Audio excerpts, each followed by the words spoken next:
موضوع الدرس فی احوال السعداء یوم القیامہ سورۃ الواقعہ تفسیر ابن کثیر۔ الحمد للہ رب العالمین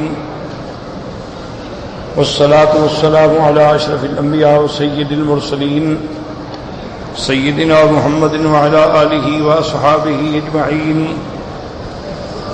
اللہم صل علی سیدنا محمد وعلی آل سیدنا محمد كما صليت على إبراهيم وعلى آل إبراهيم في العالمين إنك حميد مجيد۔ أعوذ بالله من الشيطان الرجيم، بسم الله الرحمن الرحيم۔ وأصحاب اليمين ما أصحاب اليمين، في سدر مخضود وطلح منضود وظل ممدود وماء مسكوب وفاكهة كثيرة لا مقطوعة ولا ممنوعة وفرش مرفوعة إنا أنشأناهن إنشاءً فجعلناهن أبكاراً عربا أترابا لأصحاب اليمين، ثلة من الأولين وثلة من الآخرين۔ اللہ تبارک و تعالی نے کلام مقدس کی ان آیات مبارکہ میں جو سورۃ الواقعہ کی آیات ہیں اس میں ارشاد فرمایا ہے وَأَصْحَابُ الْيَمِينِ مَا أَصْحَابُ الْيَمِينِ۔ اس سے پہلے آپ پڑھ چکے ہیں کہ تقسیم میں 3 قسم ہو گئے۔ پہلی قسم وَالسَّابِقُونَ السَّابِقُونَ أُولَئِكَ الْمُقَرَّبُونَ، ان کے بارے میں پھر اللہ پاک نے ذکر فرمایا۔ اور دوسری قسم کیا تھی؟ اصحاب الیمین ما اصحاب الیمین۔ اور تیسری قسم اصحاب الشمال ما اصحاب الشمال۔ تو السابقون السابقون اولئک المقربون فی جنات النعیم وہ تو آپ پڑھ چکے۔ اب دوسری قسم جو ہے وہ ہے اصحاب الیمین ما اصحاب الیمین۔ لیکن یاد رکھیں کہ قرآن مقدس میں ایک جگہ اللہ تبارک و تعالی فرماتے ہیں اصحاب المیمنۃ ما اصحاب المیمنہ، واصحاب المشأمۃ ما اصحاب المشأمہ، اور یہاں فرمایا اصحاب الیمین ما اصحاب الیمین۔ تو کیا ان میں فرق ہے کہ آخر اللہ نے قرآن پاک میں ایک جگہ تو فرمایا میمنہ اور ایک دفعہ فرمایا اصحاب الیمین۔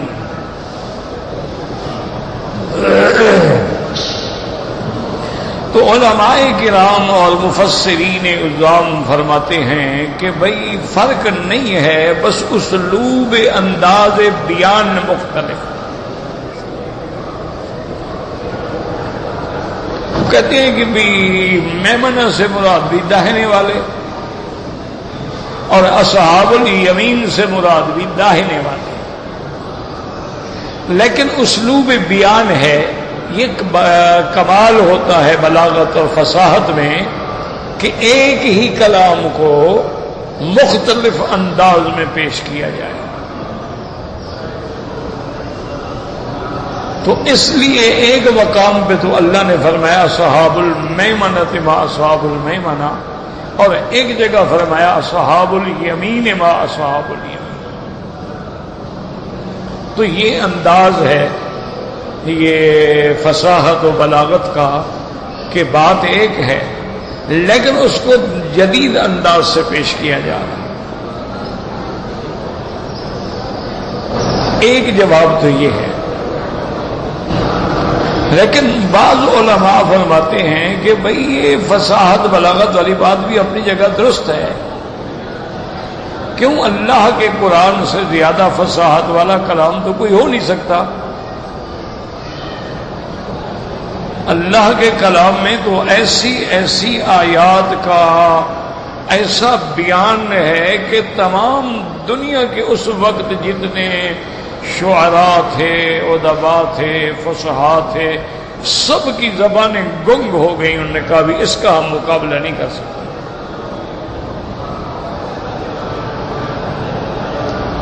زمانہ جاہلیت میں یعنی قبل الاسلام یہ ایک رواج تھا کہ جو بڑے بڑے شاعر ہوتے تھے، بڑے بڑے ادیب ہوتے تھے، وہ اپنا کلام لکھ کر اللہ تعالی کے کعبے کے غلاف سے لٹکا دیتے تھے، یعنی وہ گویا ایک قسم کا دوسرے شعراء کو چیلنج ہوتا تھا کہ بھئی تمہارے اندر ہمت ہے تو اس کے مقابلے پہ کلام لکھ کے لے آؤ۔ اسی لیے آج تک بھی مدارس عربیہ جو ہیں ان میں کتاب پڑھائی جاتی ہے سبع معلقہ، یعنی وہ مضامین جو لٹکائے گئے۔ تو اب جب اسلام آیا تو ایک مسلمان کو خیال آیا کہ بھئی یہ جو مقابلہ کر رہے ہیں ہم بھی پھر ان کے مقابلے پہ ہمیں بھی آنا چاہیے، تو اس نے قرآن کی سب سے چھوٹی سورت اِنَّا أَعْطَيْنَاكَ الْكَوْثَرَ فَصَلِّ لِرَبِّكَ وَانْحَرْ إِنَّ شَانِئَكَ هُوَ الْأَبْتَرُ، 3 کلمات، انتہائی مختصر سورت۔ اس نے لکھ کے قرآن پاک کی یہ سورت مبارک جو تھی وہ لٹکا دی۔ اب جتنے آدمی آتے ہیں، شعراء آتے ہیں، بڑے بڑے ادباء فصحاء آتے ہیں، وہ پڑھتے ہیں، وہ دنگ ہو جاتے ہیں، وہ کہتے ہیں بھئی یہ کس کا کلام ہے، اتنا مختصر، اتنا جامع، اتنا معنی۔ تو بڑے بڑے، حالانکہ اس زمانے میں بڑے عجیب قسم کے شعراء تھے، ایسے شعراء بھی گزرے ہیں کہ جس نے زندگی میں ایک کلمہ جو استعمال کیا ہے دوبارہ نہیں کیا، یعنی اتنا بڑا علم تھا، اس کے پاس ذخیرہ الفاظ تھا کہ اس چیز کے لیے اس نے پھر دوسرا لفظ استعمال کیا۔ اتنے بڑے بڑے شاعر تھے کہ کلام کے نشے میں آ کر نعوذ باللہ نبوت کا دعویٰ کر بیٹھا کہ متنبی، آج بھی پڑھائی جاتی ہے کتاب۔ اسی طرح اور بڑی بڑی عجیب کتابیں ہیں، اور ایک تاریخ کا بڑا عجیب واقعہ ہے کہ ایک شاعر تھا، قیس اس کا نام تھا، امرأ القیس الگ ہے، یہ اور ہے۔ بادشاہ ناراض ہو گیا، بادشاہ ہوتے ہیں نا کبھی اچھی بات سے بھی ناراض ہو جاتے ہیں، کبھی بری بات پہ خوش ہو جاتے ہیں، بادشاہ ہے۔ وہ غریب بھی بیچارہ کوئی بات کہہ بیٹھا جو بادشاہ کے مزاج کے مطابق نہ آئی، کیونکہ بادشاہ تو پھر بادشاہ ہوتے ہیں نا، کہ کبھی دعاؤں سے ناراض ہو جاتے ہیں اور گالیوں سے خوش ہو جاتے ہیں۔ بادشاہ ناراض ہوا، اس نے حکم دیا بھی اس کو لے جاؤ، بس قتل کر دو، سزائے موت۔ اس کو لے گئے، جب اس کو لے گئے اس مقام پہ جہاں انہوں نے قتل کرنا تھا، تو ان پولیس والوں نے وہ جو تھے انہوں نے کہا کہ دیکھو قیس تم نے ابھی مر جانا ہے، ہم تو بادشاہ کے حکم پہ مجبور ہیں، تمہاری کوئی وصیت ہو، تمہارا کوئی کام ہو تو ہمیں بتا دو یار، ہم جو کچھ ہو سکا ہم کریں گے، اور تمہاری مدد تو ہم کر نہیں سکتے، ہم تمہیں چھوڑ تو سکتے ہیں۔ اس نے کہا بھئی میرا کیا کام ہے، میں ایک شاعر آدمی ہوں، بس بادشاہ سلامت ناراض ہو گئے، میرے مقدر میں یہی سزا لکھی تھی، میری 2 بیٹیاں ہیں اور فلاں شہر میں رہتی ہیں، فلاں بستیوں میں، قصبات میں، اگر کبھی وہاں جاؤ تو ان کو میرا سلام کہہ دینا، اور صرف ان کو نہ بتانا کہ میں قتل ہو گیا ہوں۔ میری بیٹیاں روتی رہیں گی بیچاری، ایسے تو ان کو امید ہوگی نا کہ بابا کبھی آ جائے گا، صرف ان کو یہ کہہ دینا کہ یا ابنتا قیس ان اباکما، بس اتنی بات کہہ دو۔ انہوں نے سوچا کہ قتل ہونے کے ڈر سے پاگل ہو گیا ہے، اب یہ کوئی بیان ہے کہ اے قیس کی بیٹیاں تحقیق تمہارا باپ، پھانسی دے دی، مر گیا، چلا گیا۔ کافی عرصے کے بعد وہ آدمی جو تھے، وہ سپاہی تھے جو بھی تھے، اس قصبے سے اتفاقاً گزرے، ان کو بات یاد آ گئی، انہوں نے کہا یار وہ قیس نے ہمیں پیغام دیا تھا،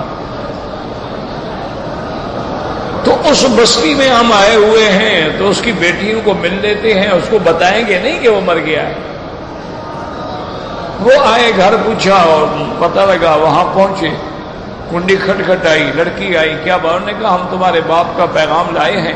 تو انہوں نے کہا جی آپ اندر آئے، پھر وہ تو بیچاری اپنے باپ کے لیے پریشان تھی، ان کو جا کے بٹھایا اور کہا کہ ہاں کیا ہمیں ہمارے، انہوں نے کہا باپ تمہارا ٹھیک تھا لیکن وہ کسی مسئلے میں کوئی ایسا الجھ گیا ہے کہ وہ جلدی آ نہیں سکتا، تو ہمیں ملا تھا اور کہا تھا کہ میری 2 بیٹیاں ہیں، فلاں قصبے میں ہیں، اگر جاؤ تو ان کو میرا پیغام دیتے۔ انہوں نے کہا اچھا ہمارے ابا نے کیا پیغام دیا؟ انہوں نے کہا پتہ نہیں، ہمیں تو کوئی، وہ شاعر دیوانے تو ہوتے ہیں، تو اس نے یہی کہا تھا کہ یا ابنتا قیس ان اباکما۔ انہوں نے کہا اچھا یہ پیغام دیا، اچھا بس تم بیٹھو، ہم تمہارے لیے کوئی کھانے پانی کا انتظام کرتے ہیں۔ وہ بڑے آرام سے اکڑ کے بیٹھ گئے، وہ دونوں اندر گئیں، تلواریں نکالی، آ کے دونوں کی گردنیں اڑا دی۔ اب شور ہو گیا کہ 2 بندے قتل ہو گئے اور بادشاہ کے بلا دیں، وہ تو سارا قصبہ اکٹھا ہو گیا، پولیس آ گئی، ان کو پکڑا، لے گئے، قاضی کے پیش کیا، قتل کیا۔ انہوں نے کہا جی کیا ہے۔ انہوں نے کہا کیوں کیا ہے؟ انہوں نے کہا قاضی صاحب ہم نے اپنے والد کا انتقام لیا ہے، بدلہ لیا ہے، ہمارے باپ نے پیغام بھیجا تھا کہ یا ابنتا قیس ان اباکما قد قتل وقاتلہ لناکما، تمہارا ابا تو قتل ہو گیا، قاتل تمہارے سامنے کھڑے ہیں۔ تو انہوں نے ہمیں پیغام دیا تھا، ہم نے اپنے باپ کے قتل کا بدلہ لیا ہے، اب آپ کی مرضی ہے، آپ ہمیں پھانسی چڑھا دیں۔ قاضی سمجھدار تھا، اس نے تحقیق کی تو واقعہ صحیح نکلا، تو اس نے کہا ٹھیک ہے ان لڑکیوں کو بھی چھوڑ دو، ان کو کیا خامخواہ قتل کرنا۔ تو یعنی ایسے لوگ تھے جو ایک بات سے اگلی بات سمجھ جاتے تھے، یعنی پہلا جملہ جو ہے اگلے جملے میں پورا قصہ ہے کہ قد قتل، تمہارا باپ قتل ہو گیا، قتل کرنے والے تمہارے سامنے کھڑے ہیں۔ لیکن جب اللہ کے قرآن کی اس صورت مبارک پہ نظر پڑی تو کوئی جواب نہ بن سکا۔ سب سے بڑے بڑے جو فصحاء تھے اور ان کا جو سب کا استاذ تھا اس زمانے میں، اس کے پاس گئے، وہ آیا، اس نے پڑھا اور غور کرنے کے بعد اس نے کہا کہ بھئی اس کے نیچے لکھ دو انا اعطیناک الکوثر فصل لربک وانحر ان شانئک هو الابتر واللہ لیس ھذا من کلام البشر، یہ بندے کا کلام ہی نہیں، مقابلہ تو تب کرے نا کہ بندے کا کلام ہو، یہ تو بندے کا کلام ہی نہیں ہے۔ تو قرآن پاک کی فصاحت ایسی تھی کہ جب اللہ کا قرآن آیا اس کا انداز ہی نرالا تھا نا جی۔ ورنہ دیکھو نا ایک جگہ اگر رحمت کا ذکر ہو تو پھر عذاب کا تو نہیں ہوتا نا، عذاب کا ہو تو رحمت کا نہیں ہوتا۔ لیکن یہ اسلوب قرآن ہے کہ نبی عبادی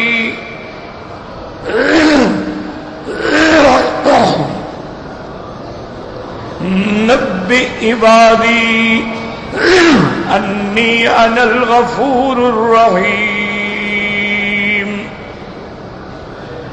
وان عذابی هو العذاب العلیم۔ میرے بندوں کو خبر کر دو میں بخشنے والا مہربان ہوں، میرا عذاب بھی بڑا دردناک ہے۔ یعنی ایک ہی آیت میں بشارت بھی ہے اور انذار بھی ہے، یہ قرآن کا کمال۔ جب سے یہ دنیا پیدا ہوئی ہے نیند کے بارے میں یہ تو کہا گیا ہے نوم ہے، سینہ ہے، اغمیا اغما ہو گیا، ناما نیند میں چلا گیا، مدہوش ہو گیا، بے ہوش ہو گیا۔ لیکن یہ کلمہ کبھی کسی کی زبان پہ بھی نہیں آیا کہ فَضَرَبْنَا عَلَىٰ آذَانِهِمْ فِي الْكَهْفِ سِنِينَ عَدَدًا۔ اللہ فرماتے ہیں پھر ہم نے ان کے کانوں کو بند کر دیا۔ تو کانوں کو بند کر دینا جو تھا وہ کنایا تھا نیند سے، کہ جب باہر کی آواز ہی نہیں سنیں گے تو نیند کیسے ڈسٹرب ہوگی؟ آدمی کی نیند تو تب ڈسٹرب ہوتی ہے نا، ٹھک ٹھک ٹھک ہوئی فوراً ڈسٹرب، آواز ہی نہیں آ رہی۔ تو ضرب علی الاذان نیند کے معنی میں صرف اللہ کے قرآن میں استعمال ہوا اور کوئی دنیا کی طاقت استعمال نہیں کر سکتی۔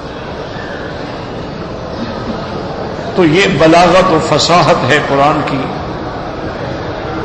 تو اس لیے علماء فرماتے ہیں کہ بھائی اس میں تو کوئی شک نہیں کہ یہ انداز بلاغت ہے۔ کہیں فرماتے ہیں اصحاب المشأمۃ ما اصحاب المشأمہ، اور کہیں فرماتے ہیں اصحاب الیمین ما اصحاب الیمین۔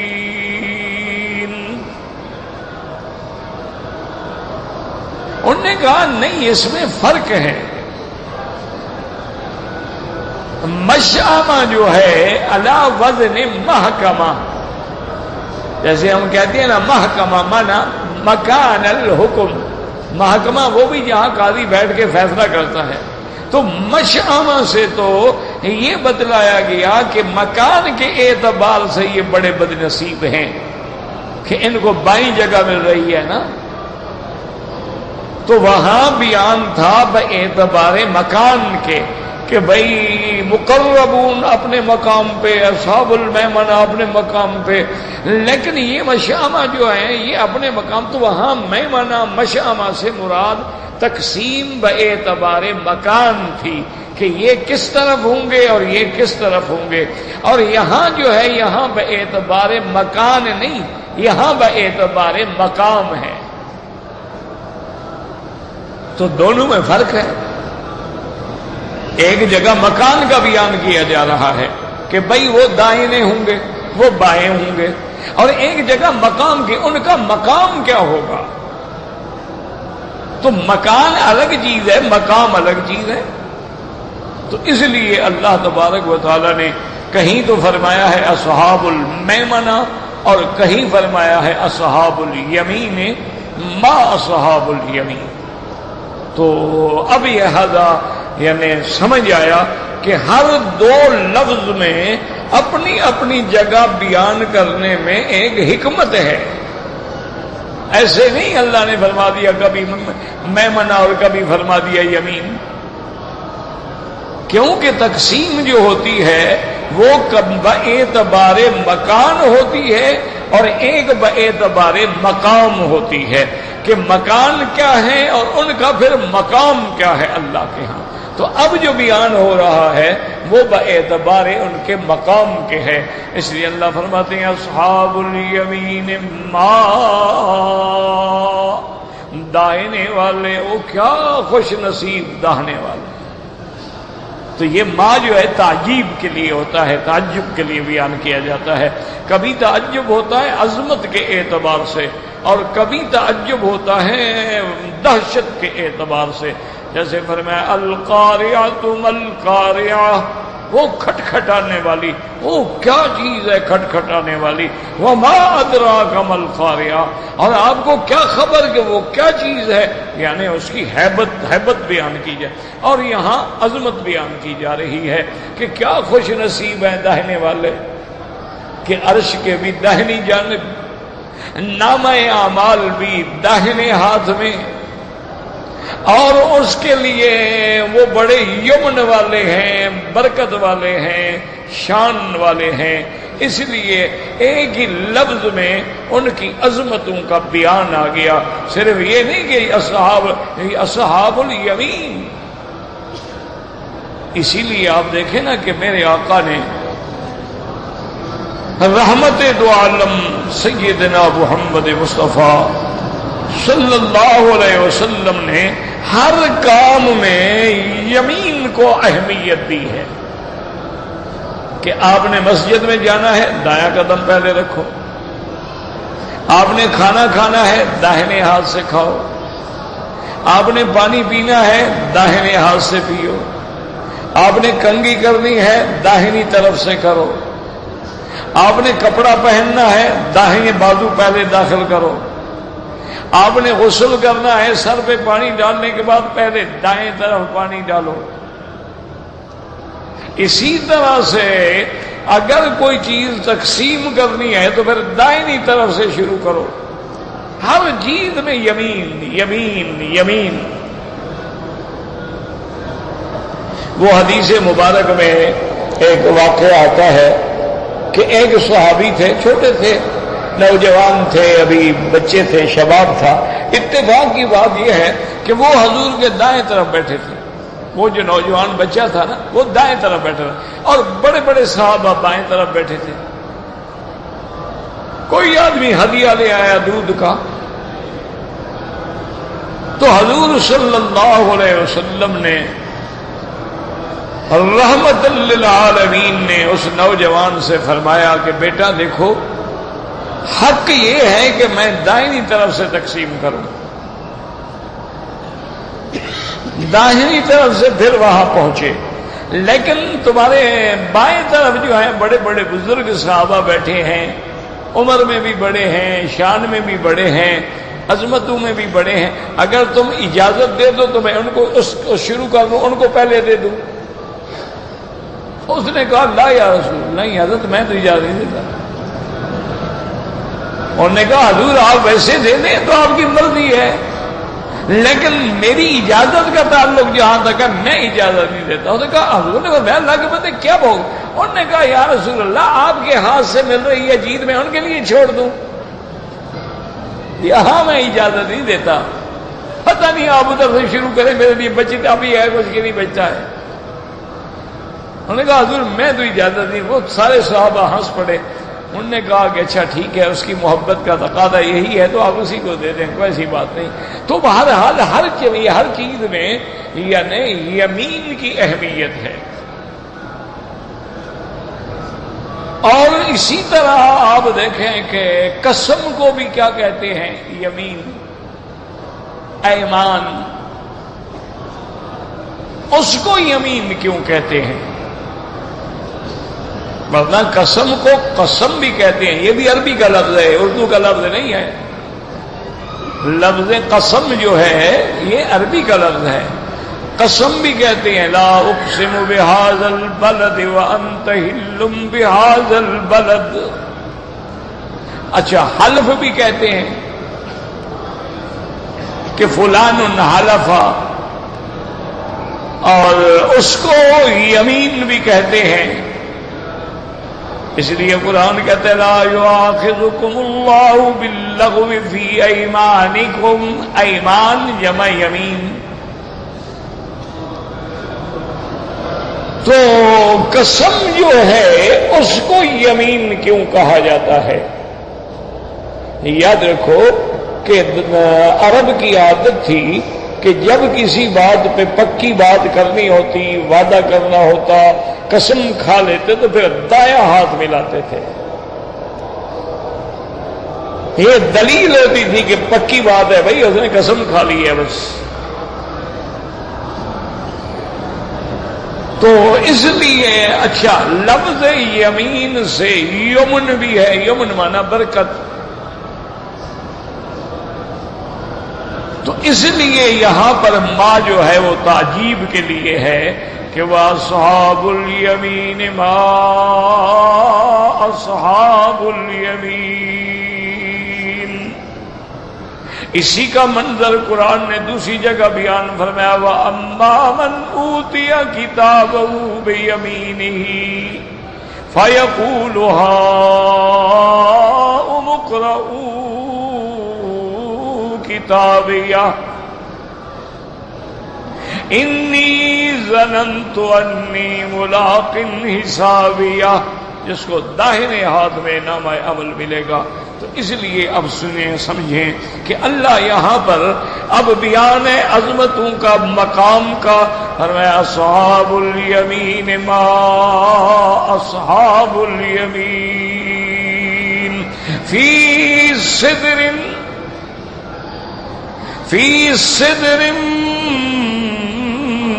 مخضود وطلح منضود.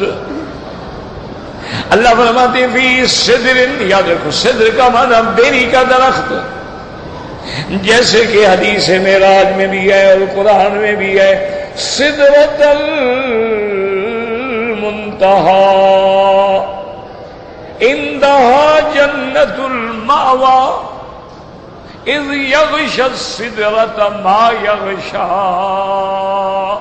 اللہ کے نبی نے فرمایا کہ ساتویں آسمان پہ وہ درخت ہے سدرہ کا، وہ بیری کا، اور وہ منتہا کیا مانا جو نیچے سے اعمال جاتے ہیں وہی انتہا ہو جاتی ہے، اور جو عرش اولا سے حکم آتا ہے اس کی بھی وہاں انتہا ہو جاتی ہے.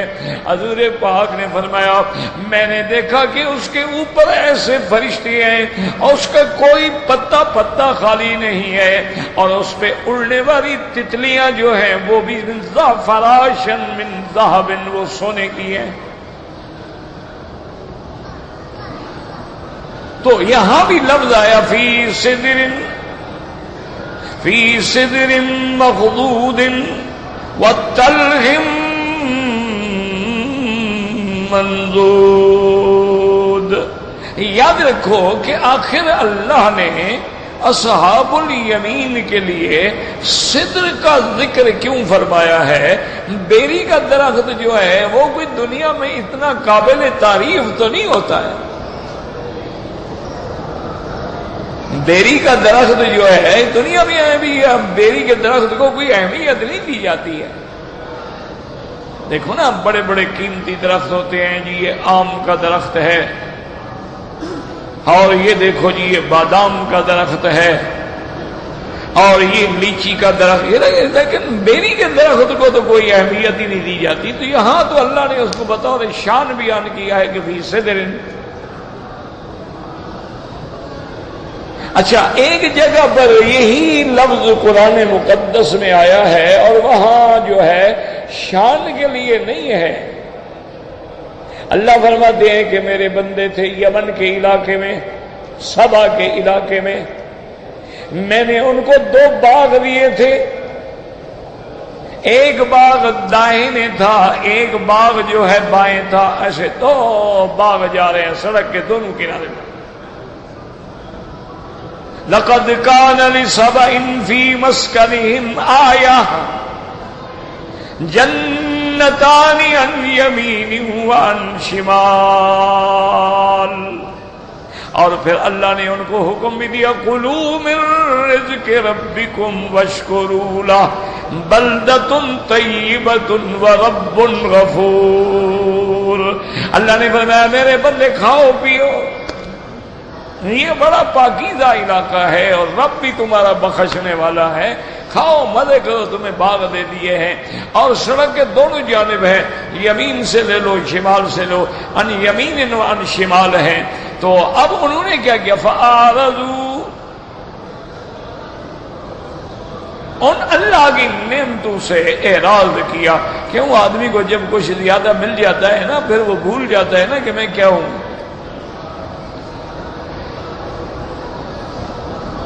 وہ کسی فلسفی سے پوچھا گیا کہ کسی بندے کا پتہ کرنا ہو کہ یہ اصلی ہے یا نقلی ہے، یعنی خاندانی ہے یا ایسے ہے، تو طریقہ کیا ہے؟ اس کا بڑا آسان ہے، یا اس کو اختیار اور اقتدار دے دو یا اس کو پیسے دے دو، تمہیں ایک ہفتے میں بتا دے گا کہ میں کیا ہوں۔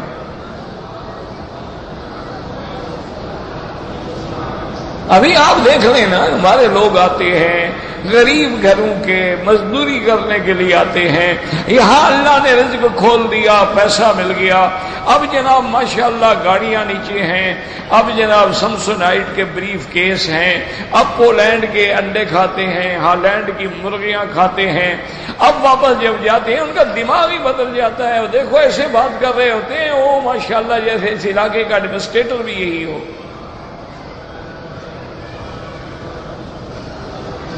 کیوں؟ دماغ خراب ہو گیا، پیسہ آ گیا، اب اس کے پاؤں زمین پر بھی نہیں ٹکتے نا۔ وہ جناب سب اور ایک دو ہزار ریال کے مونٹ بلانک کے پین کھڑے کیے ہوئے ہوں گے، 10,000 ریال کی رولیکس باندھی ہوئی ہوگی، لکھنا چاہے نہ آتا ہو بیچارے کو، اور تحقیق کرو کہ اصل حضرت کون ہیں تو پتہ لگ جائے گا۔ پھر بعد ایسے لوگ بھی ہیں کہ ان کے ماں باپ آ جاتے ہیں نا کبھی حج پہ ملنے کے لیے، یا کبھی بلا دیا کہ چلو یار باپ کو بھی ٹکٹ بھیج دو، وہ بھی کیا یاد کرے گا کہ بیٹے نے ہمیں مزے کرا دیے۔ اور جب وہ یہاں آتے ہیں، اچھا وہ تو غریب ہوتے ہیں بیچارے، وہی پرانی سی چادر باندھی ہوئی اور پرانا سا کپڑا اور پرانی سی ٹوپی، کوئی پوچھ رہے یار، وہ کہتے ہیں نہیں ہمارا نوکر ہے تو ہم اس کو ویسے دے دیں، وہ باپ کو پھر نوکر سمجھ کے تعارف کرواتے ہیں، کیا یار ملازم ہے ہمارا، وہاں نوکر تھا پرانا تو ہم نے اس کو حج کرا دیا، یہ نہیں بتاتے کہ میں ان کا باپ ہوں۔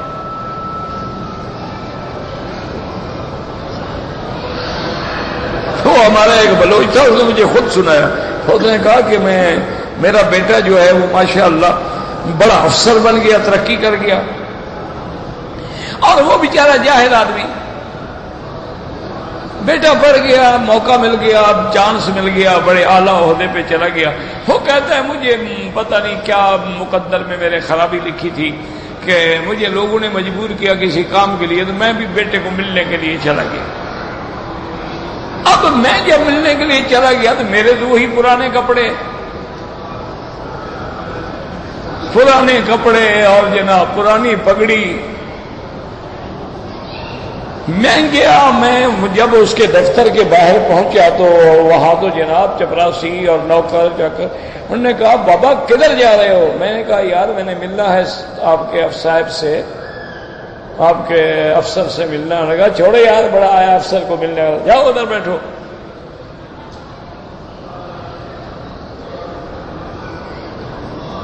تو کہتا ہے میں بیٹھ گیا، کیا کروں؟ کچھ دیر جب گزر گئی، کچھ ضمیر بھی اور کچھ اندر کا دماغ بھی کھولے، یار میرا بیٹا ہے آخر۔ تو بہرحال یہ ہے کہ وہ میں پھر گیا، میں نے ان کو کہا یار مہربانی کرو، میرا وہ عزیز ہے، ان کو خبر تو کرو۔ جب میں نے زیادہ شور کیا تو اسے اندر سے کہا اپنے چپراسی کو، یار کیا ہے، کیوں شور کرتے، آنے دو، کیا ہے، کوئی سائل ہوگا، آنے دو۔ اندر گیا تو اس کے دوست بیٹھے ہوئے تھے، تو انہوں نے کہا ہاں بابا بتاؤ کیا بات ہے۔ اور نے کہا اچھا آپ باہر بیٹھے ہیں، آپ کا جو بھی کام ہے میں کروں گا۔ تو کسی اور ساتھ والے دوست نے پوچھا کہ یار بوڑھا آدمی ہے بیچارہ لکڑی پہ کھڑا ہے، اس کا کوئی کام ہے کر دو۔ اور نے کہا نہیں یہ میرے علاقے میں ہے، ہمارے علاقے کا آدمی ہے، وہاں ہمارا ملازم ہے، یہ مظاہرہ ہے ہمارا۔ وہ کہتا ہے میں نے لکڑی اٹھائی، میں نے کہا بدبخت میں تیری ماں کا قسم ہوں، میں تیرا نوکر ہوں گا، تو میں نے رکھی لکڑی سر پہ اس کے۔ اب جناب سارے بھارے شان، او پکڑو پکڑو، میں پکڑو مجھے لے جاؤ، میں اس کی ماں کے ساتھ میرے ناجائز تعلقات تھے، یہ پیدا ہوا ہے بدبخت۔ اب لوگ حیران، کیا ہو گیا؟ اس نے کہا میرا بیٹا ہے، پڑ گیا تو کیا ہو گیا؟ پھر تو وہ بڑا ذلیل ہوا، اس نے فوراً پہ ٹرانسفر کرا لیا اور وہاں بدنام ہو گیا، جہاں سے گزرے دیکھو وہ جاتا ہے، پھر دیکھو بدبخت جو باپ کو کہتا ہے نوکر ہے۔ تو یہ چیزیں ہوتی ہیں، ہمیشہ یاد رکھیں، اللہ تبارک و تعالی رحمت فرمائے، لیکن جو ایمان والے ہوتے ہیں، اولیاء اللہ ہوتے ہیں، جو اپنے نفس کو مٹا دیتے ہیں، ان کو ان چیزوں کا کوئی فکر ہی نہیں ہوتا۔ یہی تو فرق ہوتا ہے نا اللہ والے میں، مٹی پہ بیٹھ گئے خوش ہیں، تخت پہ بٹھا دو خوش ہیں، اچھا کھانا مل گیا خوش ہیں، سوکھی روٹی کھا رہے ہیں خوش ہیں۔ اور سچی بات ہے، ایمان سے جب ہم پڑھتے تھے نا تو حرم شریف میں یہاں کہیں سو جاتے تھے، کوئی کولر شولر تو ہوتے نہیں تھے نا، روزہ رکھا ہو تو کسی مسجد میں جا کے سو گئے، کہیں ٹھنڈی جگہ دیکھ کے سو، وہ جو مزے کی نیند آتی تھی نا عند اللہ بھی وہ اپنے گھر میں نہیں آتی۔ وہ جو لطف ہوتا تھا نا، ایک مسافر ہے، پڑا ہے، پڑا ہے، نہ سرانا ہے نہ بچھونا ہے نہ کچھ ہے، فرش پہ بدہاتھ رکھا سو گئے، ایسی پیاری نیند پھر زندگی میں کبھی نصیب نہیں ہوئی۔ تو اس لیے یاد رکھو کہ وہاں پھر قرآن کیا کہتے فَأَعْرَضُوا، کہ انہوں نے اللہ کی نعمتوں سے اب پیٹ بھر گیا نا، اب اکڑ گئے۔ فَأَرْسَلْنَا عَلَيْهِمْ سَيْلَ الْعَرِمِ، اللہ فرماتے ہیں پھر ہم نے ان پر سیل عرم کا عذاب بھیجا، آیا پانی سب کچھ اڑا کے لے گیا۔ وَبَدَّلْنَاهُمْ بِجَنَّتَيْهِمْ جَنَّتَيْ ذَوَاتَيْ أُكْلٍ خَمْطٍ وَأَصْلٍ وَشَيْءٍ مِّن سِدْرٍ قَلِيلٍ۔ تو وہاں بھی لفظ ہے سدر کا۔ اللہ فرماتا ہے سارے باغ اجڑ گئے، کچھ بھی نہیں بچا، کچھ جامے کے درخت اور کچھ بیریاں۔ تو وہاں تو بیری کے درخت کو بڑی حکارت سے ذکر کیا گیا کہ وہ کوئی قیمت ہی نہیں رکھتی نا، کہ وہ اعلیٰ چیزیں چلی گئی وہی آ بچا۔ لیکن یہاں اللہ نے اس کو شان میں بیان کیا ہے، یہاں اللہ نے اصحاب الیمین کی شان یہ بیان کی ہے کہ وہ اصحاب الیمین ما اصحاب الیمین فی سدر مخضود وطلح منضود۔ تو یاد رکھو اس کا ایک جواب یہ ہے کہ بھائی یہ صرف نام ہے، دنیا کی بیریاں کہاں اور آخرت کی بیری کہاں اور جنت المنتہا کی سدرہ کہاں، یہ تو صرف نام ہے۔ ہم نے کہہ دیا انار ہوں گے انار ہوں گے، انگور ہوں گے انگور ہوں گے، کھجور ہوگی، ورنہ جنت کی کھجور کہاں اور یہاں کی کہاں۔ اب بھی آپ دیکھیں ساری دنیا میں آپ چلے جائیں ایمان سے، جو اللہ کی نعمت کھجوریں آپ کو مدینہ منورہ میں اور پھر اس ملک میں، سب سے پہلے مدینہ منورہ، اس کے بعد اس ملک میں بھی الاحسا میں، گسیم میں، بریدہ میں، یعنی ایسی ایسی کھجوریں ہیں کہ کائنات کی کوئی کھجور مقابلہ ہی نہیں کر سکتی۔ میں ایک دفعہ آکسفورڈ اس میں اسٹریٹ میں تھا دوستوں کے ساتھ، تو ایک جگہ میں نے دیکھا بڑی بڑی اتنی کھجور، بڑی خوبصورت دکان پہ، پھلوں کی دکان پہ جہاں اور پھل تھے تو کھجور بھی میں نے دوستوں سے کہا یار ایسی یہ تو بہت بڑی کھجور ہے، اتنی موٹی اور خوبصورت اور دیکھنے، انہوں نے کہا حضرت یہ دیکھنے والی ہے بے مزہ بد مزہ۔ میں نے کہا کیا مطلب یار یہ بڑی، چلو یار میں کہا کچھ لے تو صحیح ہے، دیکھے تو صحیح نا آخر۔ تو بہرحال ہم نے جب لیا تو تو جیسے کوئی گھاس کھا رہا ہو نا، میں نے کہا واقعی جیسے انگریز بھی لذت ہے، اس کا پھل بھی لذت ہے بدمست۔ یہ بھی آپ نے دیکھا نا، جتنے آپ دیکھیں بہت زیادہ خوبصورت ہو تو بندر کا رنگ ہوگا، بھولو کی شکل میں. وہ ایک دفعہ ایک ہمارے عالم سے کسی انگریز نے جلسے میں سوال کیا، اور اس نے کہا کہ جناب عجیب بات ہے کہ آپ نے دیکھا ہے کہ آپ لوگوں کے ملک میں جو لوگ ہیں، ہندوستان میں، بنگلہ دیش میں، پاکستان میں، ایشیا میں، عرب میں، ادھر ہے، یہ سارے عجیب ہیں، کوئی بڑا ہے، کوئی چھوٹا ہے، کوئی کالا ہے، کوئی پیلا ہے، کوئی نیلا ہے، کوئی گندمی ہے. یہ دیکھیں انگریز ہیں ایک شکل کے 6 فٹ کے لمبے قد کے لوگ ہیں. تو معلوم ہوا کہ ہمارا اصل جو ہے وہ حقیقی ہے. تم لوگ پتہ نہیں کہاں کے مولد ہو، ہر آدمی کی شکل ہی الگ ہے. کوئی بندو خان ہے اور کوئی جندو خان ہے اور کوئی سہارا خان ہے اور کوئی منگلا خان ہے. تو یہ کیا وجہ ہے؟ تو اس عالم نے جواب دیا، اس نے کہا بالکل تم نے ٹھیک کہا ہے، 1000 گدا کھڑی کرو سب ایک جیسی ہوگی، اگر 1000 گھوڑا کھڑا کرو تو رنگ میں فرق ہوگا. تو جو اصل ہوتے ہیں ان میں فرق ہوتا ہے. جو تمہاری طرح گدے ہوتے ہیں وہ ایک رنگ کے ہوتے ہیں. انہوں نے کہا 1000 گدا کھڑی کرو تو مجال ہے کہیں کان میں بھی فرق آ جائے. لیکن گھوڑا کوئی کمیت ہوگا، کوئی ابلک ہوگا، کوئی جناب مشکی ہوگا، کوئی سفید ہوگا، کوئی سیاہ ہوگا، کوئی اس کے تو پھر الگ الگ شانے ہیں.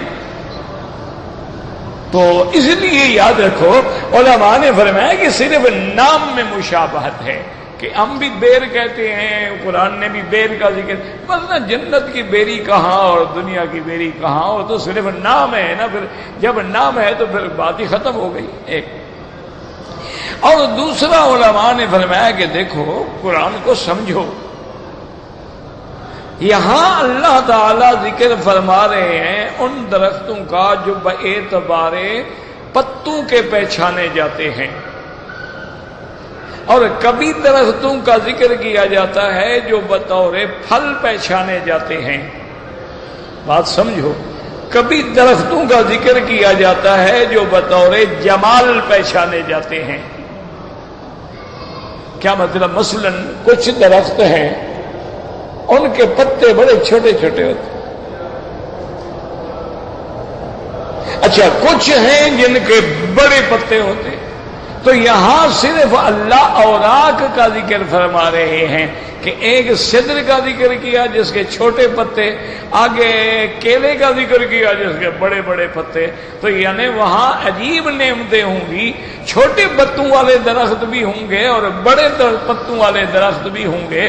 جیسے کہہ دیا جائے کہ بھائی وہ مشرق و مغرب کا مالک ہے، مانا ساری کائنات کا مالک ہے. تو جب چھوٹے پتوں والے بھی ان کے اور بڑے پتوں والے بھی ان کے، تو مانا ہر قسم کی ان کے پاس نعمتیں ہوں گی. یہاں تقابل ہے اوراق میں، اس لیے صدر چھوٹے پتے اور طلح بڑے پتے، تو تقابل بھی ہو گیا اور دونوں چیزوں کا ذکر بھی ہو گیا. اس لیے اللہ فرماتے ہیں فی صدر مخضود وطلح مندود. یاد رکھو مخضود، مخضود کا معنی بعض علماء نے فرمایا بلا شوک، بیری کا درخت تو ہوگا لیکن اس کے ساتھ کانٹے نہیں ہوں گے. دنیا میں تو کانٹے ہوتے ہیں نا، بیری کے درخت کے ساتھ مشہور چیز ہے. بیری کا درخت جو ہے اس کے ساتھ کانٹے ہوتے ہیں. امام ترمذی کا بڑا مشہور واقعہ ہے نا کہ ایک جگہ سے آپ گزر رہے تھے، شاگرد کے پیچھے بیٹھے تھے اونٹنی پر، اور وہاں سے جب گزرے تو حضرت نے اپنی گردن جھکا دی. نابینا ہو گئے تھے آخری عمر میں. تو شاگرد نے پوچھا حضرت خیریت ہے؟ فرمایا یار یہاں بیری کا درخت تھا، میں آج سے 30 سال پہلے گزرا تھا تو میری پگڑی وہ اس کے کانٹوں میں الجھ گئی تھی، میں نے گردن جھکا دی کہ کہیں پھر نہ الجھ جائے. انہوں نے کہا جی یہاں تو کوئی درخت نہیں ہے. انہوں نے اونٹ روکو. پھر اونٹ روکا، پھر میں جاؤ بستی والے بوڑھے شوڑے لوگ جو ہیں ان کو پکڑ کے لے آؤ. اگر درخت نہیں ہے یہاں تو مانا میرا حافظے نے کام چھوڑ دیا ہے، لہذا میں حدیث بیان نہ کروں آئندہ. یہ تو راوی کے لیے سب سے بڑی چیز یہی ہوتی ہے، عدالت ہو، ضبط ہو اور حفظ ہو. حافظہ ہی جواب دے جائے تو پھر بیان کیا کرے گا. تو جب بوڑھے لوگوں کو بلایا گیا انہوں نے کہا جی واقعی یہاں درخت تھا لیکن اتنا عرصے پہلے کاٹ کے سڑک ٹھیک کر دی گئی ہے. ہم نے کہا الحمدللہ، اللہ کا شکر ہے کہ اللہ نے میرے حافظے کو محفوظ رکھا ہے. لیکن وہ درخت ایسا ہوگا بیری کا فی صدر مخضود کہ جس کے کانٹے نہیں ہوں گے. واللہ اعلم.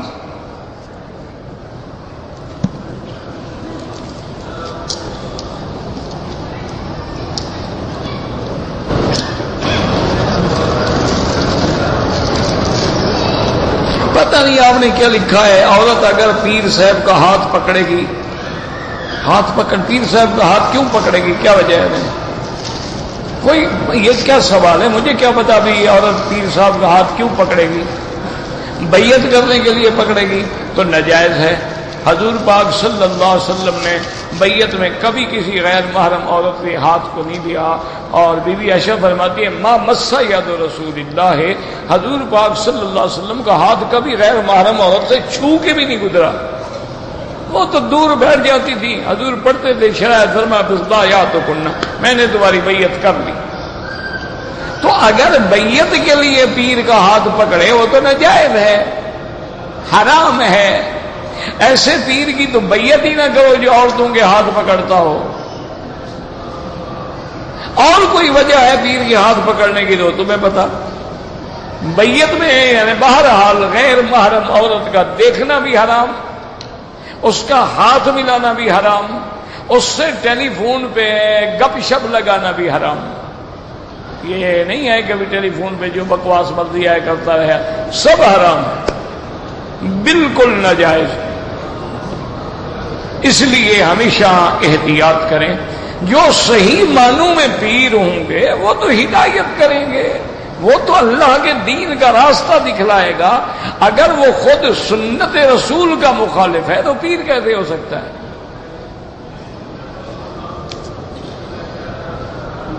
کہتے جی کہ اگر کسی محرم نے احرام کی حالت میں سگریٹ پیا تو دم ہوگا بھی، دم تو نہیں ہوگا لیکن گنہگار ہوگا، کیونکہ سگریٹ پینا تو ویسے بھی حرام ہے، اور حالت احرام میں تو وہ تو مقام ذکر ہے، مقام تلبیہ ہے، اللہ کے دربار میں جانے کا دن ہے، وقت ہے، اس میں بالکل حرام ہے، گناہ ہے، استغفار کرے، دم نہیں پڑے گا۔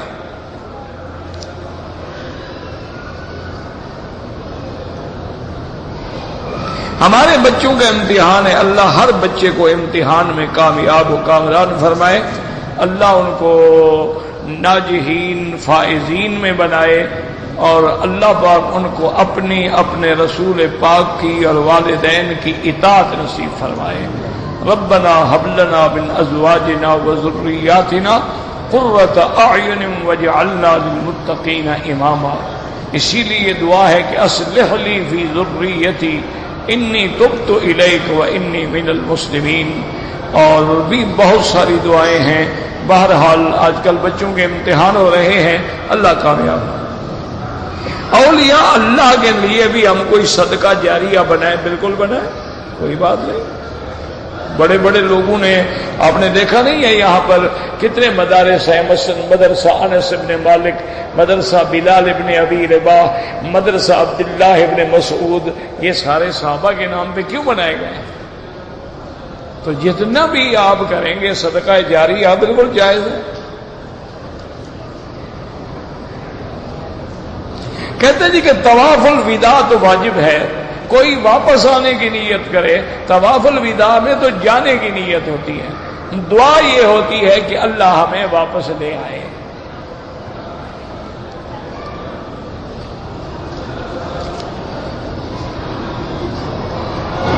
کہتے جی کہ کافر جو ہیں وہ سب جہنم میں جائیں گے، یعنی آپ کو کوئی ہمدردی ہے ان سے؟ نہیں، کوئی وجہ بھی تو بتاؤ نا، اگر تمہیں کیوں تکلیف شروع ہو گئی ہے؟ کافر جناب سب جہنم میں جائیں گے۔ من مات یشرک باللہ شیئا، جو بندہ بھی شرک سے مرا سیدھا جہنم۔ وہ کوئی ہو، یہودی ہو، نصرانی ہو، ہندو ہو، سکھ ہو، اللہ نے جب قرآن کھول دیا، انبیاء بھیج دیے، اب اس کے بعد اس کی کیا تکلیف ہے کہ وہ اسلام نہیں لے آتا؟ کیا معنی ہے اس کو؟ تو بہرحال کافر جہنم میں جائے گا۔ باقی ہیں ان کی اولادیں، یعنی جو حالت معصومیت میں فوت ہو گئیں، چھوٹے بچے فوت ہو گئے، ان کو اللہ تبارک و تعالی جنت میں بھیجیں گے، وہ آرام میں ہوں۔ ان کا کیا قصور ہے؟ ہاں اگر کہتا ہے جی کسی کافر کو اسلام نہ پہنچا ہو، اسلام نہ پہنچا ہو، عقل تو ہے نا، اس سے توحید کے بارے میں پوچھا جائے گا، کیونکہ ہر انسان کل مولود یولد علی الفطرت ہے، اگر وہ توحید کا جواب صحیح دے دے گا جنت میں جائے گا، باقی شریعت کا نہیں پوچھا جائے گا کیونکہ شریعت اس کو پہنچی ہی نہیں۔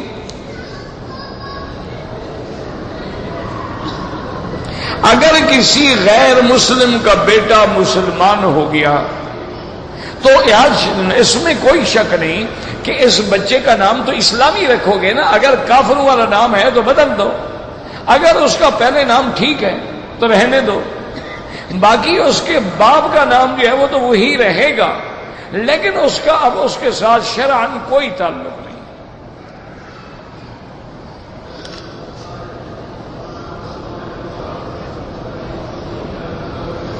کہتے جی کہ قبر میں نماز کا سوال ہوگا اور رفع یدین کے بارے میں بھی پوچھا جائے گا، یہ کوئی حدیث ہو تو لکھ کے مجھے بھی بھیج دو، آمنا و صدقنا۔ اگر کسی حدیث میں یہ لفظ ہو تو مجھے لکھ کے وہ حدیث بھیج دو، نہیں ہے تو اللہ کے رسول پہ جھوٹ نہ بولو۔ من کذب علی متعمدا فلیتبوأ مقعدہ من النار، پھر اللہ کے رسول پہ جھوٹ نہ بولو۔ قبر کے اندر تو سوال معلوم ہے کہ من ربک ما دینک ما تقول فی حق ھذا الرجل، بس یہ 3 سوال۔ اگر تمہارے پاس ایسی حدیث ہے تو مجھے دے دو، انشاءاللہ میرا حرم میں وعدہ ہے کہ میں عمل کروں گا، اور اگر نہیں ہے تو اللہ کے رسول پہ جھوٹ نہ بولا کرو۔ کیوں جھوٹی باتیں بناتے ہو لوگوں کو دھوکہ دینے کے لیے؟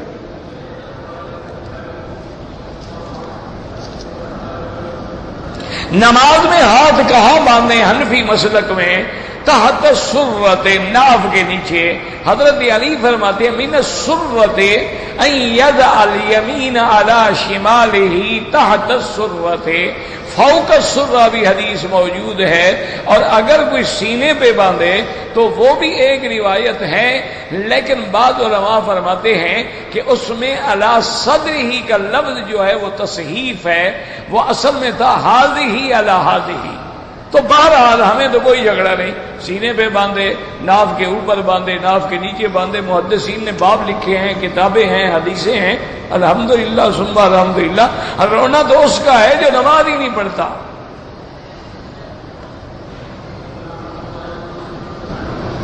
کہتے جی کہ اگر حضور پاک صلی اللہ علیہ وسلم کے روضے پر صلاۃ و سلام پڑھے جائیں، بھائی ابو داؤد شریف میں صحیح حدیث ہے کہ حضور جواب بھی دیتے ہیں، صرف یہ نہیں کہ سنتے ہیں جواب بھی دیتے ہیں۔